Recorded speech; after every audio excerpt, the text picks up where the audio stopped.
Guys, congratulations on the show. Thank you. I've asked this to your lovely co-stars. I'm going to ask you first. Pronunciations. Do you say Dune or June? Ooh.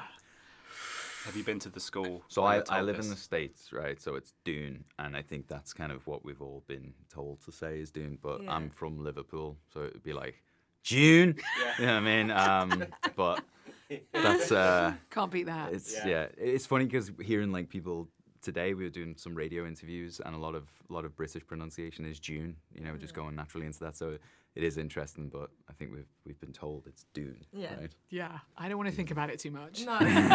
Dune. It just sounds weird. Dune. And it's I know that is what it's supposed to sound like, but it it's- sounds very strange to me. Yeah.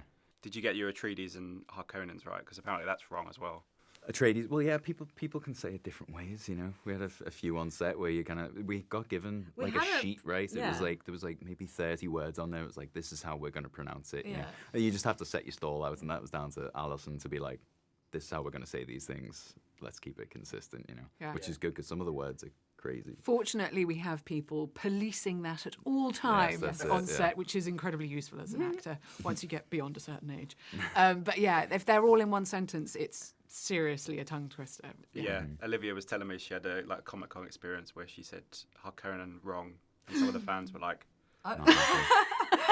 no, it's two ends. I Harkonnen. dread to think what I've got wrong during the course of this junket, but let's just park that one for now. Yeah. The Dune book. I mean, I used to read the Dune/Dune books when I was younger, and they're so dense and it's so kind of hard to get through them. But they're so rich in characters and stories. For you guys coming onto this, what's the lure of this world for you coming in? Because obviously, you're playing characters people haven't necessarily seen yet. They're used to Shalom, Ferguson, and everyone else. So, what was the lure for you guys as actors for this? Well, I was familiar with the books, but I hadn't read them.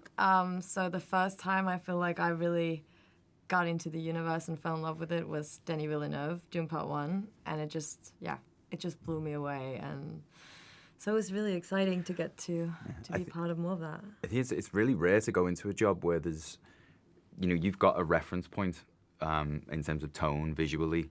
You've also got reference points in the books with so much kind of, the original Dune books, but then even the prequels which precede ours. To go into a job where there's so much backstory for your characters' families, and so much history already there. And then on top, having Alison, who's such a huge Dune fan, to be able to put together these unbelievable scripts where every character is so complex and feels so human. Like, that was a real rare opportunity. And don't get me wrong, like, before I knew any of that, I was so happy to just be part of the Dune universe. Yeah. That's like, I was aware of its scale before that, but I totally agree. It's really interesting because I'd seen the David Lynch film, when I was ridiculously inappropriately young, but which just blew my mind. It was just extraordinary, wasn't it? And I still think it's just one of the most extraordinary films, actually. But as an actor, I think you've also got to give yourself a kind of clean slate. You've also got to kind of go, okay, I'm going to put that aside, and now I'm just going to deal with what's on the page, and I'm going to deal with, moment to moment, what makes this character feel real and truthful and human. So as much as it's an incredible legacy to be a part of, you also have to give yourself a little bit of creative freedom, to slip in your version of your character. But, I do think, they're just breathtaking. The films are absolutely extraordinary. So it's a thrill, really. And, Yeah. It's nice to have that buffer, I guess, as well, in that you're doing a prequel, but it's not 10 years, not 20 years. It's quite a long distance. So you've got a reference point, but you don't have to necessarily be guided by what you've seen. That must have taken the pressure off a little bit, in the sense that you can say to fans, it's the same thing, but also it's very, very It's different. a very fresh, absolutely. It's its own thing. It's a very fresh take and angle on what we've already seen, and it needs to be.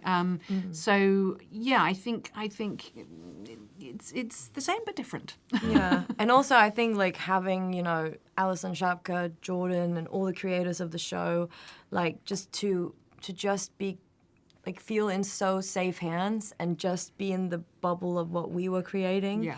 Because it is 10,000 years before. Also felt really nice as an actor because it's so many years prior to what goes on in the films. So, and it's new characters that are being introduced. And we were lucky that the scripts are so well written. So a lot of it for me was on the page and through conversations with Alison and Jordan, and then just being in it, not really thinking too much about the pressures of being in a universe that is loved by so many people, you know.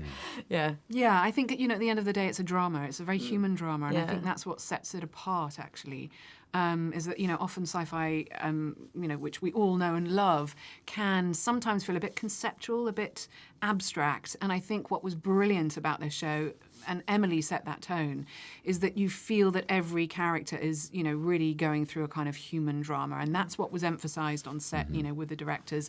We didn't feel like we were kind of secondary to a concept. And I think that's what that's what really makes it quite a powerful series, Yeah. I think. Completely agree. There's I've read some things online as well about the Stellan Skarsgård's Harkonnen being compared to a certain politician that's now back in power. So it draws a lot of parallels. One of the things I spoke to Emily and Olivia about was the way that the characters are and the dialogue and everything else is quite stoic and it shows people's poker face quite well. Do you guys have a good poker face, or is this very good acting? Because it's those two, I have to say, their poker faces must be extraordinary playing poker. I don't know those two. about you, but I can't lie in real life. It's like I'm our the job same is in our real job is like life, pretty much yeah. lying, right, or Yeah. finding another truth. But like Yeah. in Yeah. real life, I really can't. I'm not I've- very good at poker.